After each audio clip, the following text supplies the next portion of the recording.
Estou muito contente de estarem todos aqui nesse dia em que nós festejamos o Santuário do Pai das Misericórdias.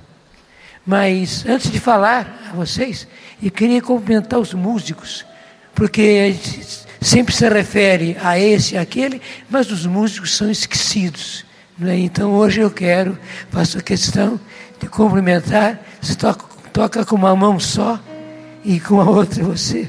Deus te abençoe. Ser músico é um dom. Claro, ser músico de Deus é um dom. E esse aqui eu conheci tocando muito para o mundo secular, muito. Mas hoje é inteiramente músico de ministro de Deus.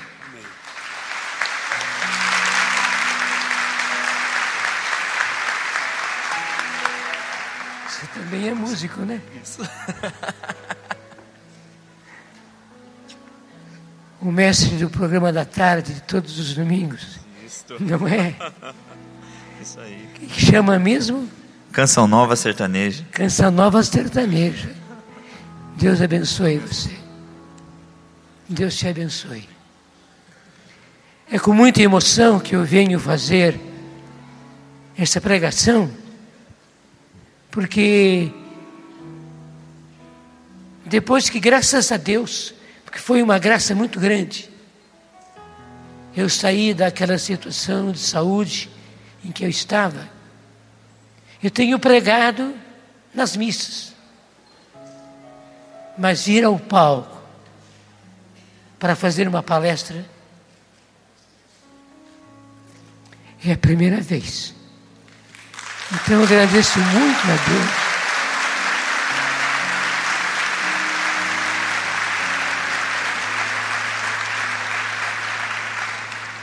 Eu agradeço muito a Deus e agradeço muito as muitíssimas orações que foram feitas por mim.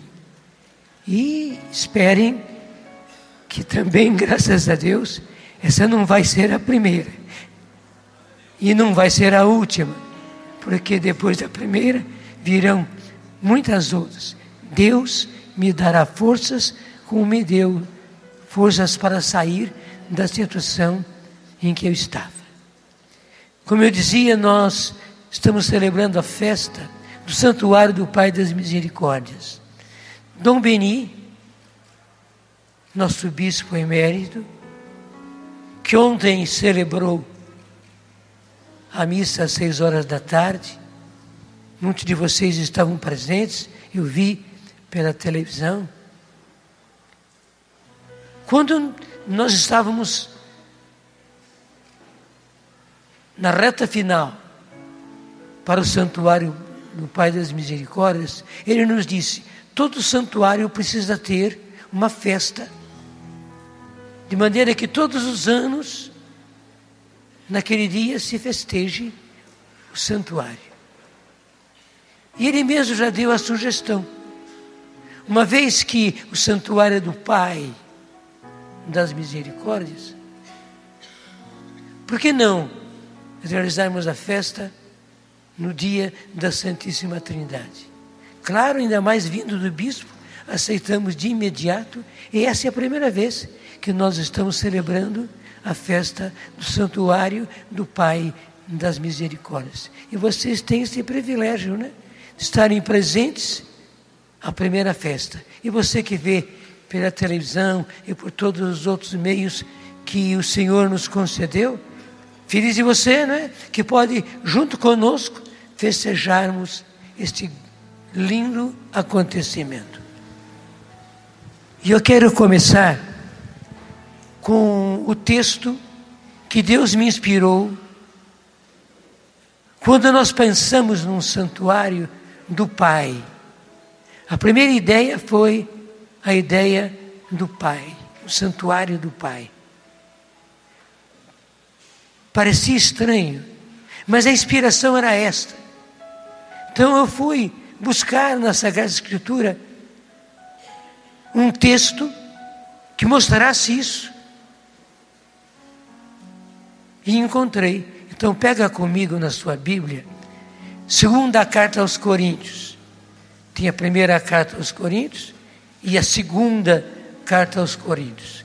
Segunda carta aos Coríntios, capítulo 1, já no versículo 3. 2 Coríntios 1, 3. Bendito seja Deus, o Pai de nosso Senhor Jesus Cristo, o Pai das misericórdias e Deus de toda consolação. E é aí que veio a inspiração de Pai das misericórdias. Bendito seja Deus, Pai de nosso Senhor Jesus Cristo, a primeira coisa, e a maior coisa, Pai de nosso Senhor Jesus Cristo.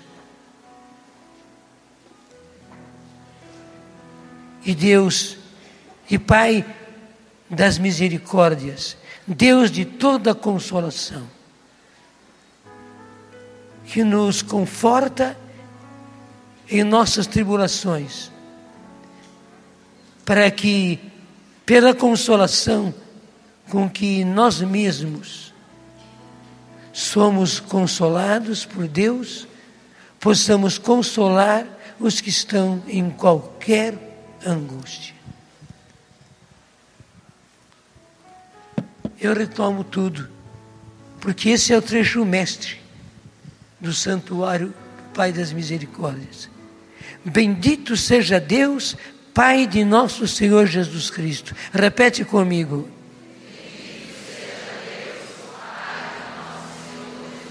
Como eu disse, é a primeira coisa, Pai de nosso Senhor Jesus Cristo.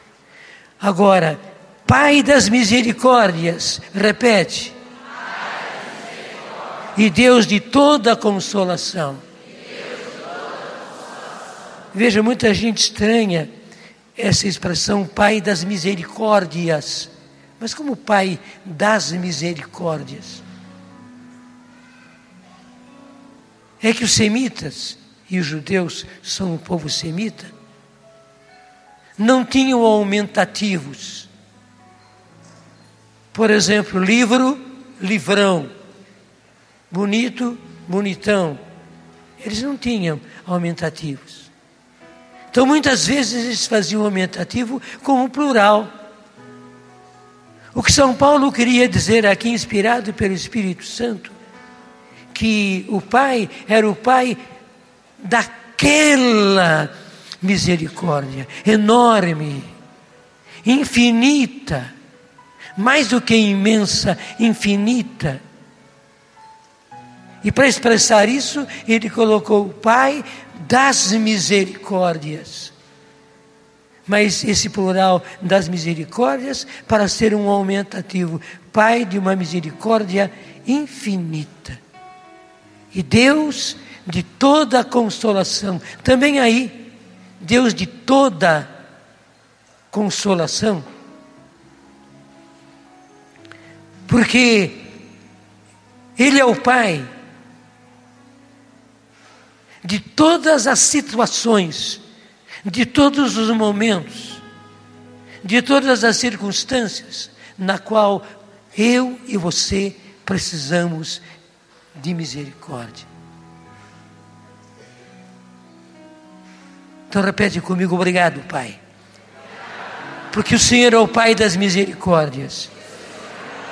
E é também o Deus de toda consolação.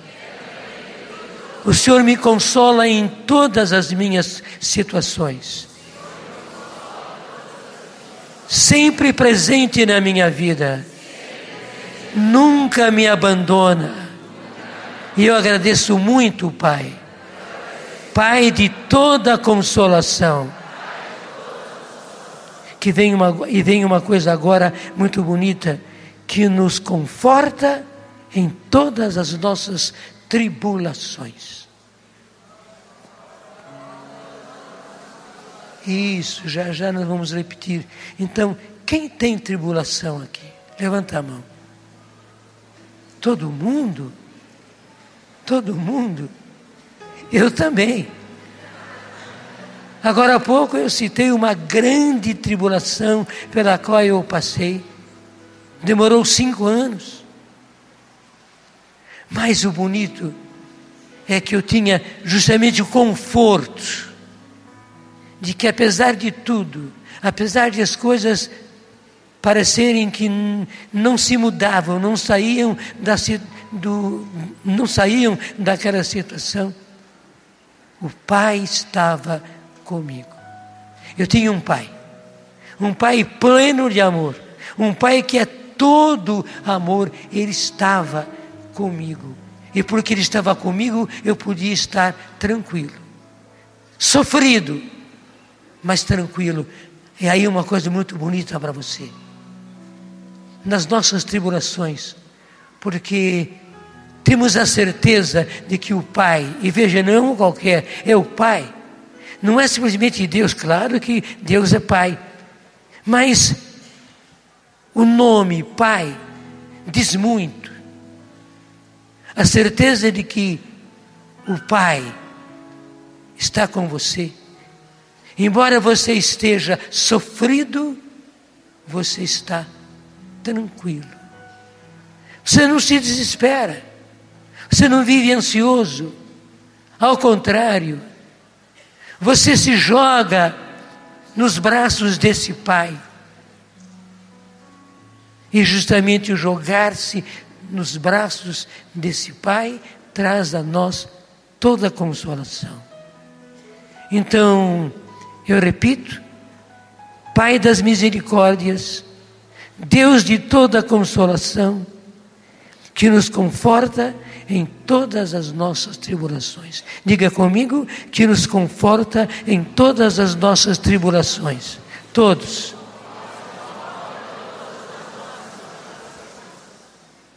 E agora vem uma coisa muito bonita. Deus não é egoísta. E porque Ele não é egoísta, Ele não quer que ninguém de nós seja egoísta. Pelo contrário, Ele quer que até mesmo na tribulação nós confortemos os outros. Mas principalmente, quando somos consolados, é preciso que nós consolemos os outros. E aí vem o que São Paulo nos diz: para que, pela consolação com que nós mesmos somos consolados por Deus, possamos consolar os que estão em qualquer angústia. Eu espero em Deus que você não tenha sentido angústia. Se você sentiu, você está entendendo bem esta palavra. Angústia é uma coisa terrível. Angústia foi algo que Jesus experimentou no Horto das Oliveiras. Há uma semana atrás, graças a Deus, eu fui para Pentecostes, lá na Terra Santa. Já são 5 anos que nós levamos muita gente, foram 500 pessoas para esse Pentecostes na Terra Santa. E lá eu tive a alegria de celebrar uma das missas no Horto das Oliveiras. E justamente naquela gruta em que ficaram os apóstolos, e Jesus foi mais acima, porque naquele momento a angústia dele era tão grande que ele precisava estar a sós. Pegou Pedro, Tiago e João, os 3 foram com ele, mas depois também ele deixou os 3 ali e ele foi mais acima ainda, e na angústia dele ele suou sangue. Os médicos explicam que isso só acontece quando a angústia da pessoa é muito forte, muito aguda. E Jesus suou sangue. Ao invés de suor, dos poros da sua pele, o que saía era sangue. Então ele experimentou a angústia, mas é que está, ele experimentou a angústia para ser consolo para todos aqueles que passam por angústias. Como eu disse, espero que você não tenha passado por angústia. Eu não passei ainda não, graças a Deus. Aliás, saiu-se ainda, né? Deus é que sabe. Nós não sabemos do nosso futuro. Claro, passei por tribulação. Mas tenha certeza, se você sentir angústia, o Pai estará com você como estava com Jesus. Diga comigo, nas minhas angústias, o Pai estará comigo, como esteve com o nosso Senhor Jesus Cristo. E aí eu estarei tranquilo. Parece uma coisa absurda, né? Estar na angústia, e eu tentei explicar o forte que é a angústia, e estar tranquilo. Sim, aí que está. Porque Jesus passou pela angústia, suou sangue, mas estava tranquilo, porque o Pai estava com ele. Diga, o Pai estará comigo. Sim, o Pai estará comigo. Até mesmo na angústia. Veja que riqueza, e eu podia pregar muito mais ainda a respeito desse texto, mas veja que riqueza esse texto que Deus me inspirou para ser o fundamento do santuário do Pai das misericórdias. O Pai está amando, o Filho derrama seu Espírito sobre todos nós. O Pai está amando, o Filho derramando seu Espírito sobre todos nós. E eu posso dizer a você que eu sou objeto da misericórdia do Pai. O Pai teve uma imensa misericórdia para comigo durante toda a minha vida. Eu vou salientar uns pontos. Por exemplo, o meu nascimento foi dificílimo. Era no interior, Elias Fausto, uma cidade próxima a Campinas. Era parto natural, feito em casa, com parteira. Eram essas as condições que havia naquele tempo, 1936. Quem é que já tinha nascido em 1936 aqui? Acho que eu devo ter isso. Pouquíssima gente. Uníssima gente. O que acontece é que, com todo esforço da minha mãe e das parteiras, o menino não nascia. Mamãe já estava esgotada e não conseguia. Daí foram atrás do médico, não havia médico na cidade. Foi preciso arrumar um automóvel. Naquele tempo se falava automóvel, né? E ir buscar um médico. O médico veio. O médico fez de tudo, até mesmo usou fórceps. Você sabe o que é isso, né? Um aparelho que pega lá pela cabeça a criança e a retira. E o menino não conseguiu nascer. O médico percebeu que o caso era encerrado. Então ele pediu para minha mãe que descansasse. Nos dias de hoje ele dizia, relaxa. Depois avisou ao meu avô, vamos salvar a mãe, porque o menino não tem condições. A menino não, a criança não tem condições. Como Deus é misericordioso. E como Ele tem sido misericordioso comigo. Havia o quarto, casa de família, e ao lado do quarto havia a sala, onde as pessoas se reuniam. Estavam lá conversando. E um rapaz, de sobrenome Bosco, começou a dizer que havia um santo com o nome dele. Sabe que todo mundo admirou-se? Mas como ele afirmasse que havia sim um santo com o nome dele, Bosco, começaram a gozar dele. Daí ele trouxe mais argumentos, se foi contando. Um santo da Itália, no norte da Itália, no Piemonte. E cuidava dos meninos, um trabalho grandioso e tal, e foi dizendo.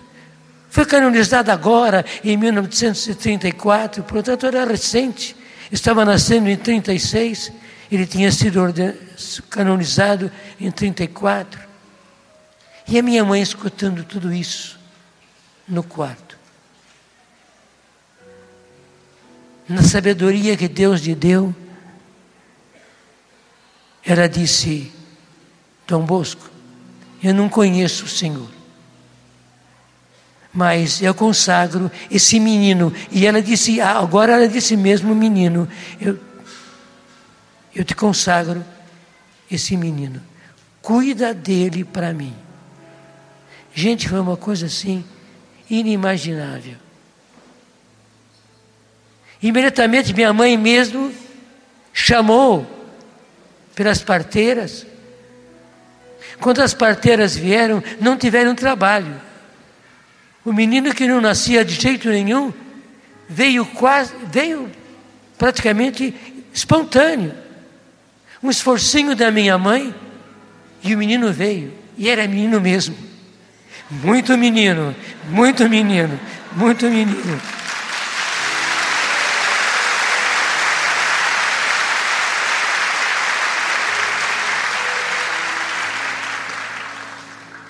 E mamãe esqueceu completamente isso depois. Esqueceu não. Ela não ficou pensando nisso. Quando depois, por vários motivos, nós tivemos que mudar para São Paulo, minha mãe começou a levar o meu irmão na clínica. E para chegar à clínica, ela passava por uma igreja. E nessa igreja ela via a estátua de um santo. E aquela imagem a atraía. E ela ficava diante dele, contemplando, querendo saber quem era. Um dia, naquela hora, o sacristão passou. E ele então, por favor, de que santo é essa imagem? E ele, que era um irmão salesiano, logo foi dizendo, é Dom Bosco, e já contando várias coisas da vida dele, de onde ele era, que ele cuidava dos meninos. E minha mãe reconheceu, era aquele santo do qual falou o Bosco na hora do nascimento e a quem ela tinha me consagrado. Daí para frente, contava ela fazia de propósito a passagem por aquela igreja e ficar diante daquela imagem e me consagrar outra vez a Dom Bosco. E não deu outra. Pelos caminhos inesperados, eu fui parar num colégio salesiano de Dom Bosco. E foi lá que eu fui ser coroinha. E foi lá que, por ser coroinha, eu também fazia adoração ao Santíssimo de noite. Era uma coisa muito bonita. Éramos meninos. E passávamos na igreja de Santa Ifigênia a noite inteira em adoração. Entrávamos às 10 da noite e só saímos às 6 da manhã. Era Dom Bosco me encaminhando. E o bonito é que, para que nós pudéssemos todos estar bem na adoração, na missa seguinte poder comungar, sempre havia um padre para confessar a cada um de nós. Interessante, esse padre era muito afetuoso. Eu diria, a própria figura de Dom Bosco, que atendia pacientemente a confissão de cada um de nós meninos. Confissão de menino não é fácil, né? Mas o padre tinha toda a atenção para isso. E depois da noite de adoração, às 6 da manhã, eu saía da igreja como um passarinho, alegre, penso que até pulando de alegria. Era o Pai das Misericórdias cuidando de mim. E depois disso, eu fui para o seminário, inclusive antes do tempo.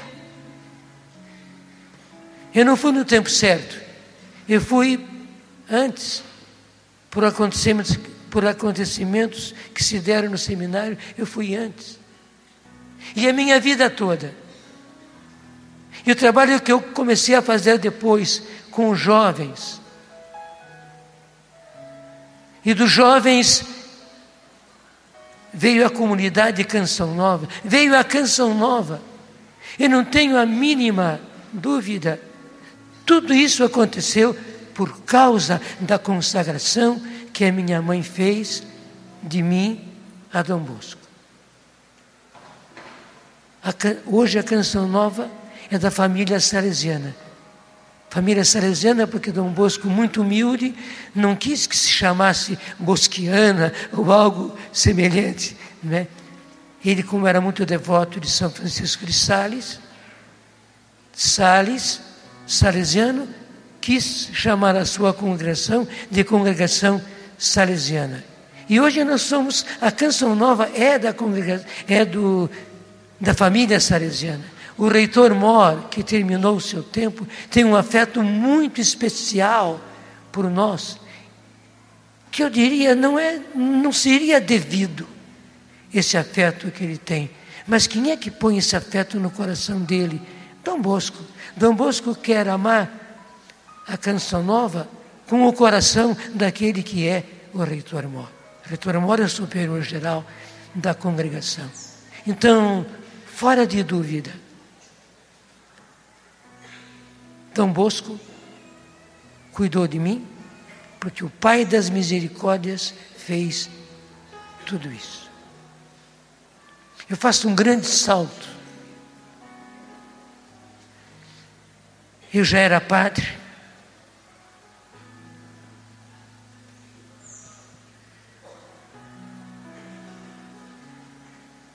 Trabalhava com jovens, um trabalho intenso com jovens. Eu criei os encontros de jovens. Eu quis que fosse chamado simplesmente encontro de jovens, que atingiu muitíssimos jovens, rapazes e moças. Criou-se mesmo um movimento que se chamou o Movimento Construindo. Então eu trabalhava muito, eu trabalhava no colégio, eu trabalhava na paróquia, eu trabalhava com esses jovens, eu trabalhava nos encontros de jovens, e esses encontros de jovens eram feitos em Campos do Jordão. Eu tenho certeza que você sabe que Campos do Jordão é uma cidade muito fria, está bem alto, 2.800 e tantos metros de altitude. E muitíssimas vezes, para atender as confissões dos jovens, eu ia até alta madrugada atendendo cada um. Conclusão, com todos esses trabalhos, eu fiquei tuberculoso. Foi um golpe muito grande, mas bonito. Assim que eu soube que eu estava com tuberculose, eu me ajoelhei no chão do quarto e me entreguei a Deus. Me pus nas mãos dele. E fui para Campos do Jordão mesmo, onde havia um sanatório chamado S3.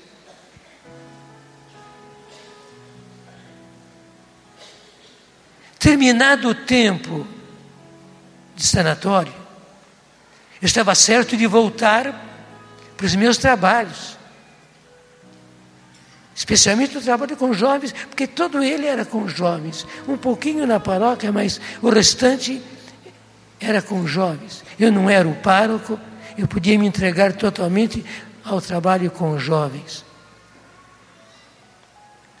Aí uma coisa, na mesma igreja a qual ia minha mãe, e descobriu que aquela imagem era de Dom Bosco e me reconsagrava a Dom Bosco. Veja, não são coincidências, são coisas providenciais. Nessa igreja que eu fui trabalhar, nessa igreja que eu trabalhei com jovens, nessa igreja que comecei a missa com jovens, nessa igreja que eu criei os encontros de jovens. Então, era Deus realmente agindo na sua misericórdia para comigo. Então eu estava certo que eu voltaria para o meu trabalho, mas infelizmente, claro, tiro infelizmente, porque a providência divina está acima de tudo. Com muita dor no meu coração, o meu superior disse que eu não ficaria no mesmo lugar que eu estava, mas que eu vinha aqui para o Vale do Paraíba, Lorena, e eu vim como se fosse para o exílio. E daí tinha se cortado todo o meu trabalho com os jovens. E com o passar do tempo, eu fui percebendo que cada vez mais o meu trabalho, o meu retorno para São Paulo, para essa igreja, para esse trabalho, tinha ficado para trás. Eu fui então me enchendo de ressentimento, de mágoa, de revolta. Eu nunca tinha sido assim, mas fiquei, fraqueza minha, mas fiquei assim. Eu era o próprio ressentimento. Eu era a própria mágoa.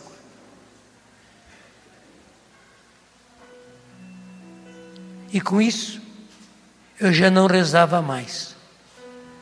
Imagina um padre que não reza. Eu simplesmente rezava o ofício divino, porque era obrigação, e pronto. Não rezava mais nada. Não tinha gosto pela oração, não tinha impulso para a oração, e não rezava.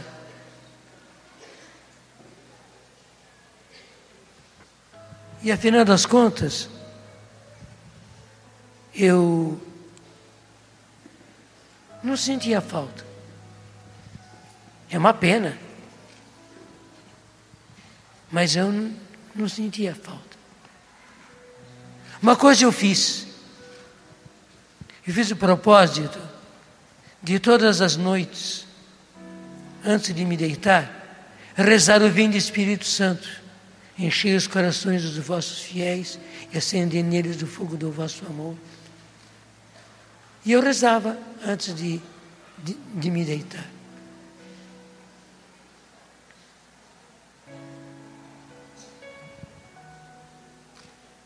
Havia um grupo de jovens no colégio onde eu estava, que eram resultados dos encontros de jovens que eu fazia lá em Campos do Jordão. E eu comecei a trabalhar com esse grupo de jovens. E eu percebi que faltava muita vida para aquele grupo. Eles vinham para as reuniões, para as missas, mas não havia dinamismo. Então eu pensei comigo, o que está faltando é ação. Daí eu fiz o seguinte, pedi a um colega meu, Padre Irineu Danelon, hoje bispo de Lins, que várias vezes, todos os anos ele vem aqui, para fazer aquele encontro da sobriedade.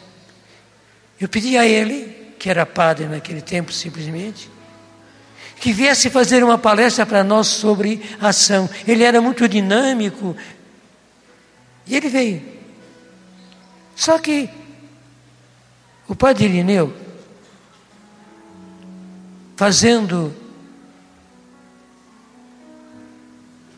esta pregação, o que ele fez foi pegar a Bíblia, e era uma Bíblia mesmo, nem era Novo Testamento só não. E a partir dos Atos dos Apóstolos, ele começou a mostrar a presença e a ação do Espírito Santo. Mostrou isso em Jesus, o Espírito Santo agindo em Jesus. A ação do Espírito Santo nos apóstolos. Claro, mostrou Pentecostes, o que aconteceu depois de Pentecostes. E foi em frente. Tudo só na Bíblia. Mostrando a ação do Espírito Santo. E eu no fundo da sala, escutando tudo aquilo, gostando, me maravilhando, porque eu conhecia todas aquelas passagens, mas nunca tinha visto por aquele lado. Eu dizia também comigo, mas quando é que o bendito do Padre Irineu vai entrar na ação para esses jovens? Ele só fica falando da ação do Espírito Santo. Mas ao mesmo tempo, aquilo foi tomando conta de mim. E eu fui percebendo que era daquilo que eu precisava. Veja, eu recordo, eu era um padre que não rezava. Só rezava o vinho do Espírito Santo. E agora eu percebi, era aquilo que eu precisava. Tanto assim que não me aguentei. Eu saí da sala. Era no segundo andar, desci as escadas, fui à capela que havia lá embaixo, e cheguei diante do Senhor e disse, Senhor, eu não estou entendendo nada. Eu sinto que é disso que eu preciso. Então, Senhor, me dá. Mas veja, isso com toda a força, com toda a fé, com todo o dinamismo. E eu frisava, dá-me, Senhor, dá-me, dá-me.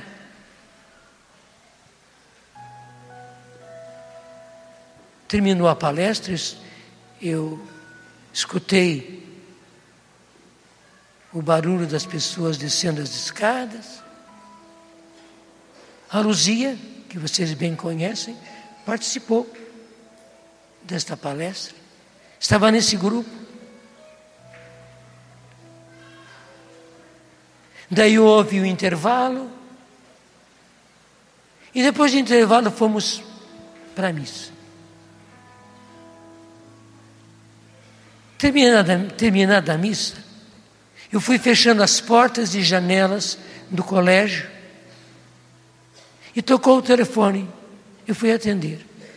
Era um padre redentorista me dizendo, Padre Lauro, me dizendo, eu tenho 2 colegas aqui que querem participar do encontro que o Padre Haroldo vai fazer aí com vocês.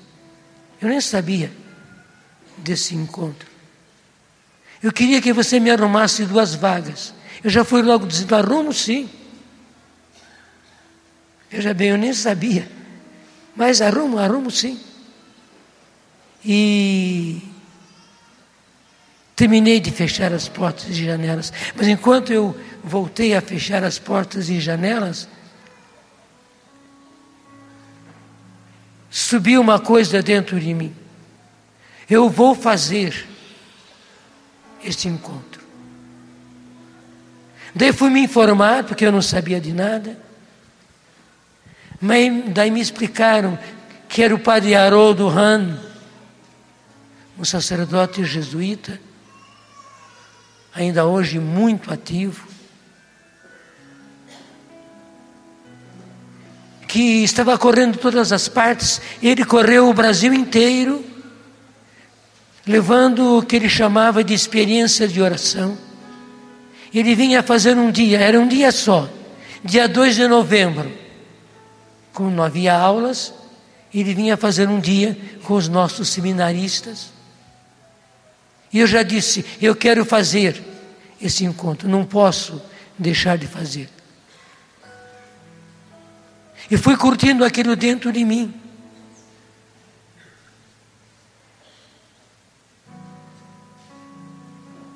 Daí, chegou a véspera do dia 2, dia 1º de novembro. O meu superior me disse que eu fosse celebrar missas numa cidade vizinha, Silveiras. E que eu teria reunião de professores na tarde, no mesmo dia. E aquilo desmoronou. Todo o meu desejo, a minha vontade, a minha pressa em fazer encontro, caiu por terra. Eu entrei em desânimo. Mas quando chegou a noite, quando eu cheguei ao meu quarto,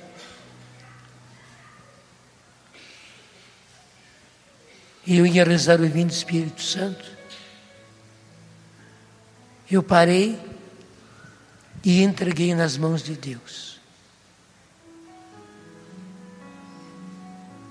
Senhor, eu abro mão.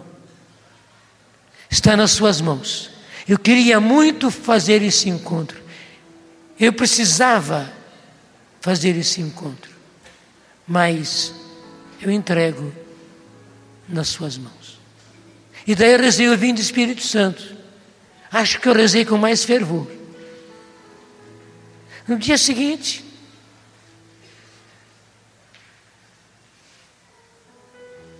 logo foram me dizendo, o padre Haroldo, porque nós já nos conhecíamos, tanto ele como eu trabalhávamos com jovens, e aliás quem apresentou um ao outro foi o próprio padre Irineu.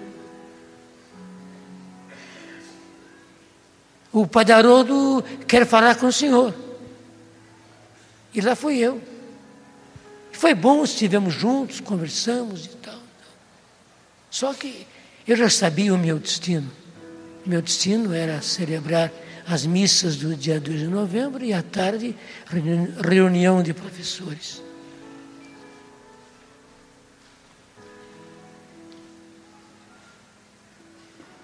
Daí chegou a hora de entrarem para a sala, foram entrando, e o meu superior disse, vai fazer esse encontro.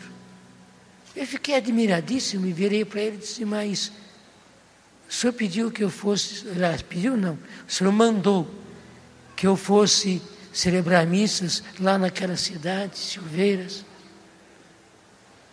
E hoje à tarde vai haver reunião de professores. Ele disse, não, eu dou um jeito, entra e faz. Gente, era realmente o empurrão do Pai das Misericórdias. Me empurrando para aquela sala. Muito mais do que o meu superior, foi o Pai que me disse, vai fazer esse encontro. E foi um dia só.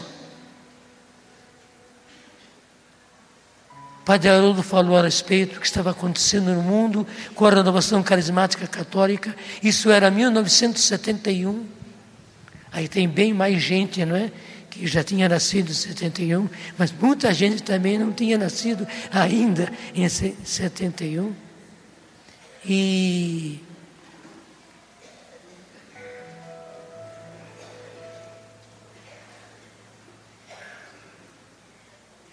daí o Padre Haroldo falou sobre o que estava acontecendo no mundo com a renovação carismática católica. E aquilo foi me tocando muito. Eu fui me interessando cada vez mais. Ele falou a respeito do batismo no Espírito Santo. Ele falou a respeito dos dons do Espírito Santo. Enfim, o que ele pôde falar em apenas um dia, ele falou a respeito do que Deus estava fazendo no mundo através do Espírito Santo. Eu não me liguei com aquilo que nos tinha falado o Padre Irineu, mas fui assimilando tudo aquilo. Tivemos a missa. No final da missa, o Padre Haroldo virou-se para nós padres na sacristia e disse: se vocês quiserem, eu imponho as mãos sobre cada um de vocês para que recebam esse batismo no Espírito Santo, do qual eu falei.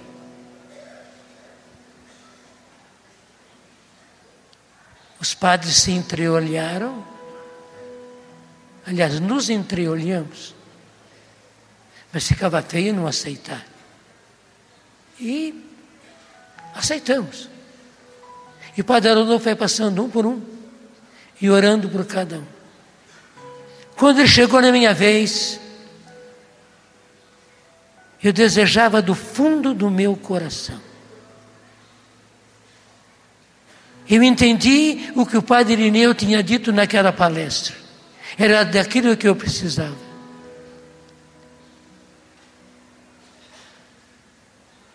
Eu entendi tudo aquilo que o Padre Haroldo havia dito naquele dia. Era daquilo que eu precisava. Então eu desejei do fundo do meu coração, como um menino que deseja um doce, eu queria o doce dos doces, que era justamente o Espírito Santo. Padre Haroldo impôs as mãos e eu não senti nada. Nada. Absolutamente nada. Foi uma espécie de decepção que aconteceu comigo. Eu desejei tanto e nada aconteceu. Mas, agora vem o mas. Naquela noite, sozinho, nos pátios do colégio, andando por lá, eu comecei a rezar. Veja, um padre que não rezava, começou a rezar como nunca eu tinha rezado na minha vida. E não era ainda oração em línguas, não. Era oração normal. A oração vinha de dentro de mim, vinha do coração. Me tomava inteirinho. Eu tinha gosto com aquela oração. Gente, eu fui até as madrugadas rezando. Quem não rezava nada, agora rezou horas até a madrugada. Daí fui para o quarto, dormi um pouco. E na manhã seguinte, eu vi que estava tudo diferente. As árvores, as flores, as pessoas eram diferentes, estavam mais bonitas. Tudo estava bonito, tudo estava esplendoroso. O céu nem se fala.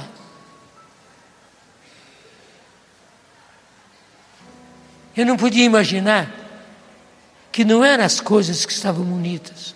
O bonito estava dentro de mim. O meu interior mudou. E porque o meu interior mudou, porque naquela imposição das mãos, na qual eu não senti nada, realmente eu recebi o batismo no Espírito Santo, dia 2 de novembro de 1971. E repare bem que a renovação carismática católica chegou ao Brasil em 1970. Foi um privilégio que o Pai me concedeu. Eu fui dos primeiros, das primeiras turmas. E daí muito mais do que eu tinha feito com os jovens lá em São Paulo, muito mais do que eu tinha feito com os encontros de jovens, muito mais do que eu tinha feito de novo em Lorena. Eu comecei a fazer, porque tudo mudou na minha vida.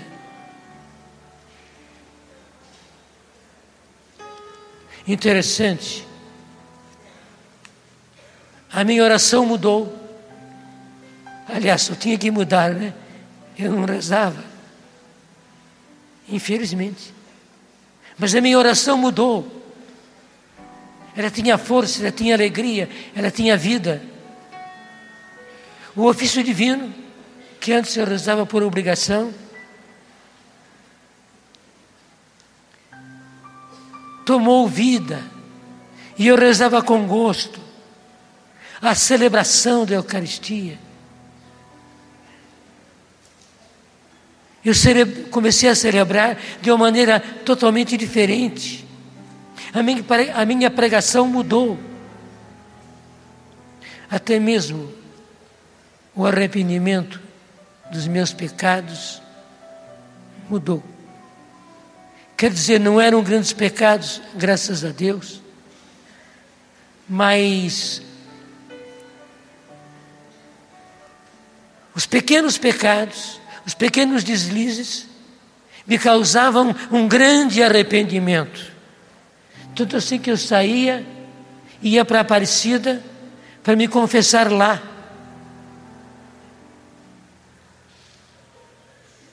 Porque havia um padre que havia feito comigo, justamente aquele dia, com o Padre Haroldo, no dia 2 de novembro.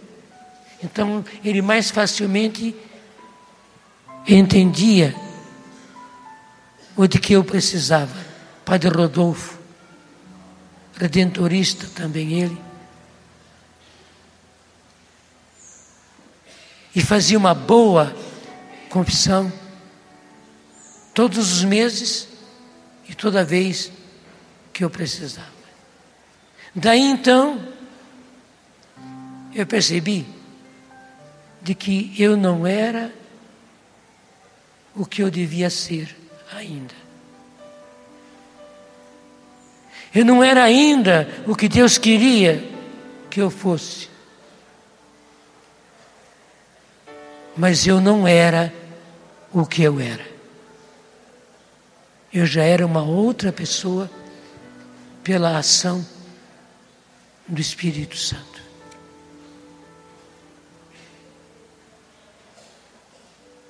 Um mês depois, eu tive a oportunidade de ir fazer agora uma experiência de oração completa lá em Campinas, Vila Blandina, com o próprio Padre Haroldo. E lá eu ouvi todas as palestras, porque foi um final de semana todinha, não foi apenas um dia. E o bonito é que participando desse encontro, dessa experiência de oração, eu pude perceber o que tinha acontecido comigo durante aquele mês, desde a imposição das mãos que eu recebi do Padre Haroldo, até aquele encontro. O encontro foi para mim uma confirmação. E eu percebi que realmente eu não era mais o que eu era antes. O Pai, me dando o seu Espírito, me havia feito um homem novo, um padre novo. E gente,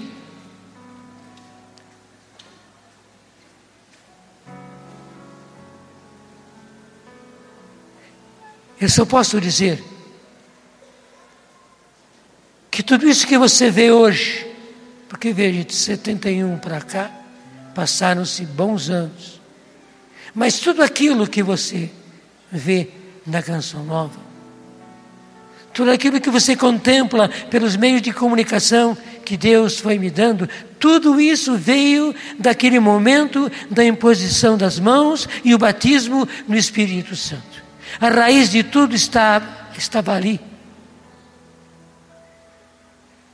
Você está sentando e pisando sobre esse acontecimento. Você está sentando-se e pisando sobre o meu batismo no Espírito Santo.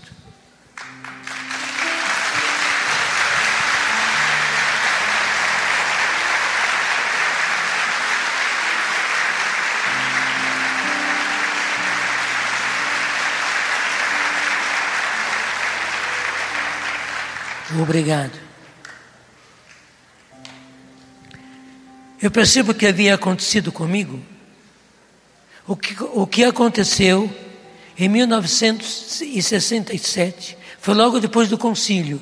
O concílio terminou em 65, houve 66, em 67, um grupo de jovens reuniu-se na casa de retiros da Universidade de Notre Dame, que era de padres. Esse grupo de jovens foi para ler especialmente o Novo Testamento, capítulos 1, 2, 3 e 4. E também eles leram antes disso um livro de David Wilkerson, chamado A Cruz e o Punhal, onde um pastor evangélico, cheio do Espírito Santo, é impulsionado por Deus para os bairros de Nova York e se infiltrar no meio dos drogados e todas as consequências da droga, prostituição, roubo, crimes, se infiltrar no meio deles. E lá esse pastor, pelo batismo no Espírito Santo, havia conseguido a transformação desses jovens. Então, esse grupo que foi fazer esse retiro, foram com o propósito de dizer: Senhor, que aconteça conosco o que aconteceu nos Atos dos Apóstolos, e que aconteça conosco o que aconteceu com David Wilkerson. E veja a semelhança. Eu pedia a Deus que acontecesse comigo aquilo que o padre Irineu estava descrevendo.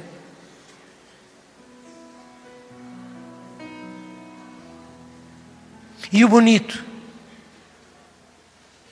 no domingo, às 9 horas da manhã, hora de Pentecostes, não era o dia de Pentecostes, mas às 9 horas da manhã, a partir de uma moça que tinha apenas 18 anos, Patty Mansfield, que ainda hoje continua ativa na renovação, estava conosco lá em Jerusalém.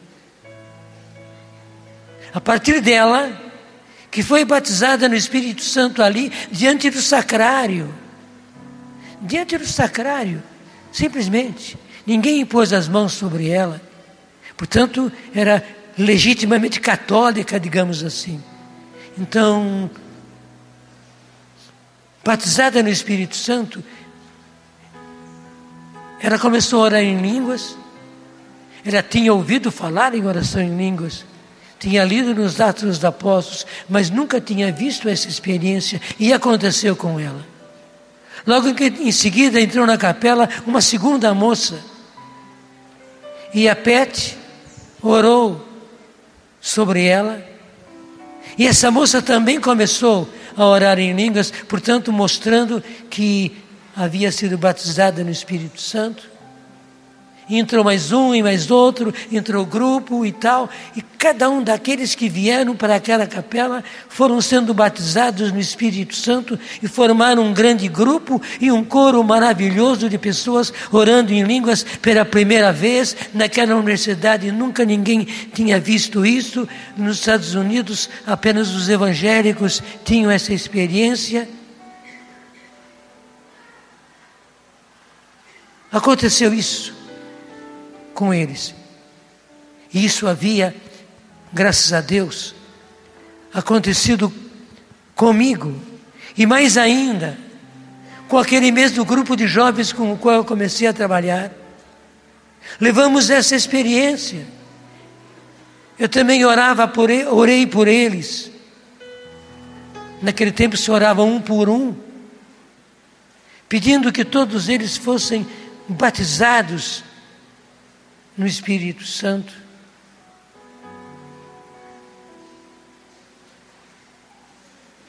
E eles eram batizados. E eles oravam em línguas. E as vidas deles eram transformadas.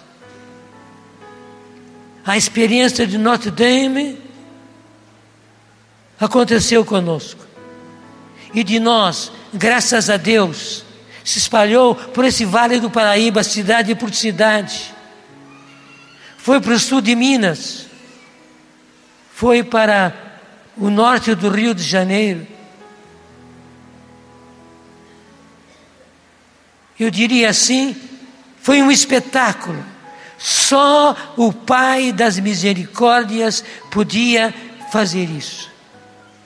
Graças a Deus, a Canção Nova foi instrumento de Deus para levar a graça do batismo no Espírito Santo e, portanto, a renovação carismática e, o mais importante de tudo, a transformação de vidas, foi acontecendo a partir daquele grupo. E eu, com toda a simplicidade, mas com toda a verdade, posso dizer, a partir de mim.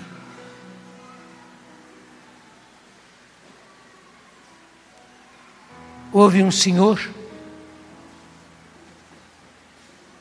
David Plessis, da África do Sul, que em todo lugar que ele ia, ele falava o batismo no Espírito Santo, falava da oração em línguas.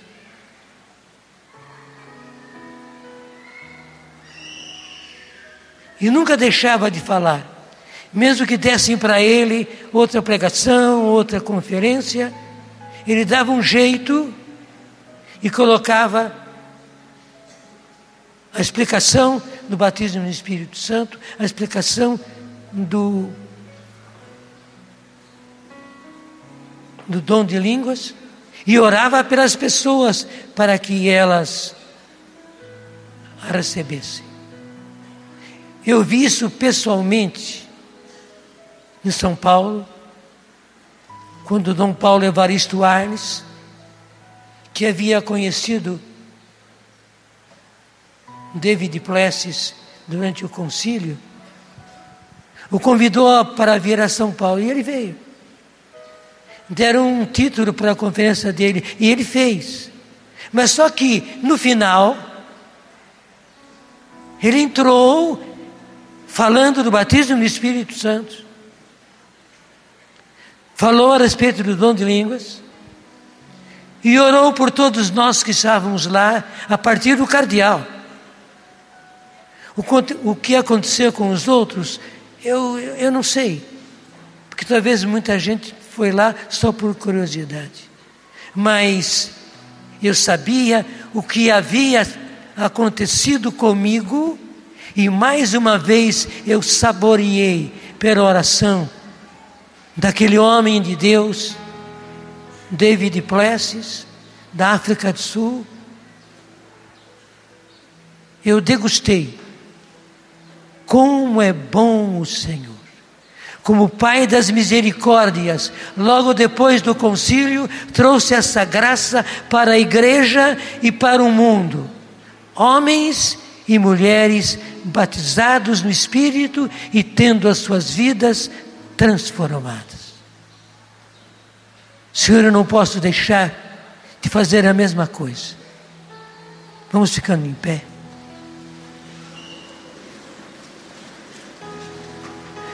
Sim, Senhor, não posso deixar de fazer a mesma coisa. Impor as minhas mãos sobre esses meus irmãos e irmãs.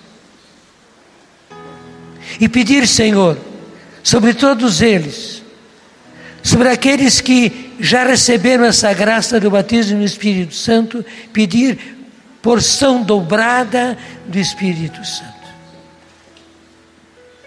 Ou como nós dizemos aqui no Brasil, Senhor, dose dupla do batismo no Espírito Santo.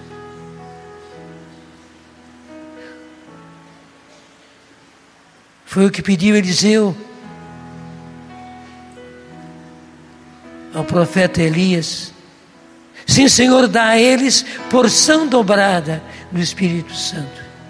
E àqueles que não receberam, Senhor, a graça que eu recebi, quando eu nada senti, mas recebi a graça do batismo no Espírito Santo. Senhor, que eles sejam batizados no Espírito Santo e tenham, como eu tive, a minha vida transformada. Pai, Pai das misericórdias, é isso que o Senhor quer. Que esses teus filhos que aqui estão, que aqueles que vêm e ouvem pelos meios de comunicação, sejam batizados no Espírito Santo. Senhor, hoje as distâncias se encurtaram através dos meios. Então eu peço, Senhor, eu não senti.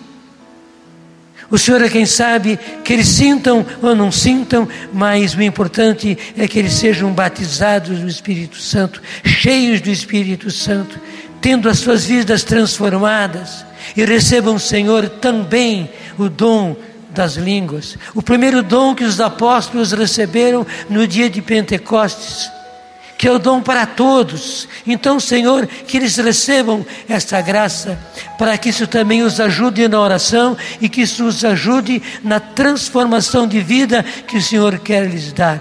Pai, é esta a graça que eu peço por esses seus filhos. O Pai está amando, o Filho derramando seu Espírito sobre todos nós. Sim, está derramando. O Pai está amando, o Filho derramando seu Espírito sobre todos nós. Candara Maria lavaria nania lavaria nania lavaria candara varia. Ore assim, sem receio. Eu não rezei naquela ocasião porque ninguém me explicou. Mas você pode rezar. A explicação está feita. Ore no Espírito. Ore com oração em línguas. Os próprios Atos dos Apóstolos dizem: todos ficaram cheios do Espírito Santo no dia de Pentecostes e começaram a orar em línguas. É o texto da Bíblia. Então, sem medo, ore assim. É tão fácil. É o cantarolar de uma criança que o Senhor lhe concede agora. Estamos a uma semana de Pentecostes e o Pai quer que essa graça se derrame, se espalhe, que ela chegue a uma multidão de pessoas. Obrigado, Senhor, muito obrigado, porque esta é a sua vontade, que Pentecostes se perpetue, que chegue a todos os rincões desse Brasil e desse mundo. Muito obrigado, ó Pai. E sobre vós, sim, sobre todos vós, a bênção desse Pai de infinita misericórdia quer derramar sobre vós. Pai e Filho e Espírito Santo. Amém. O